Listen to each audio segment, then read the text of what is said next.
Habari, kwa majina naitwa Shabani Mbaga. Mimi ni afisa muuguzi kutoka Maternity Africa. Nafanya kazi katika kitengo cha NICU, kitengo cha maalum cha watoto ambao ni njiti na wale ambao waliokuwa wamefikia.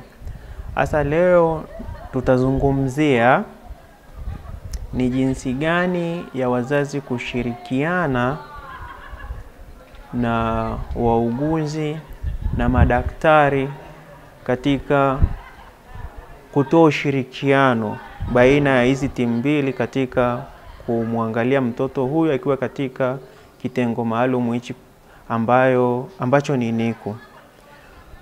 Sasa mambo ambayo ni muhimu kwa wazazi ambayo kwanza wanatakiwa kuyajua ni kwamba kila hatua ambayo mtoto atakuwa anapitia matibabu, lazima wazazi wafahamishwe, waambiwe ni kwa nini mtoto anapewa dawa hii, ni kwa nini mtoto anafanyiwa kipimo hichi, labda ni kwa nini mtoto yupo kwenye oxygen, labda ni kwa nini mtoto amewekwa katika incubator.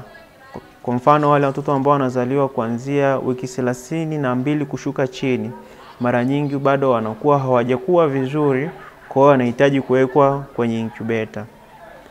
Na incubator hii inakuwa inazalisha joto, inamfanya mtoto kujihisi bado kama vile bado yuko kwenye tumbo la mama yake. Kwa hiyo mzazi ni lazima ashirikishwe kwamba ni kwa nini mtoto wake yupo kule, lakini kitu kingine ambacho ni muhimu zaidi ni kuwahimiza wazazi, ambacho kitu hichi pia kinatakiwa kufanywa na wauguzi na madaktari kwa ajili ya usafi. Na kitu kikubwa ambacho cha kuzingatia ni katika kunawa mikono pindi unapoenda kumgusa ule mtoto au kuna dawa unampa, hasa pale mama atakapokuwa labda anaambiwa sasa hivi unaweza kuanza kumlisha mtoto wako.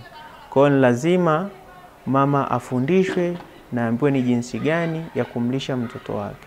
Lakini jambo lingine, mtoto huyu anapokuwa na changamoto yoyote ile, ni lazima wazazi wajulishwe kwamba mtoto ana changamoto hii, kwa hiyo kuna mambo yanatakiwa yafanyike. Lakini pia wazazi pia nao wanatakiwa waonyeshe ushirikiano pale wanapohitajika kuonyesha ushirikiano. Mfano, mtoto anatakiwa kwenda kufanyiwa kipimo nje ya hospitali, wazazi wanatakiwa waonyeshe ushirikiano.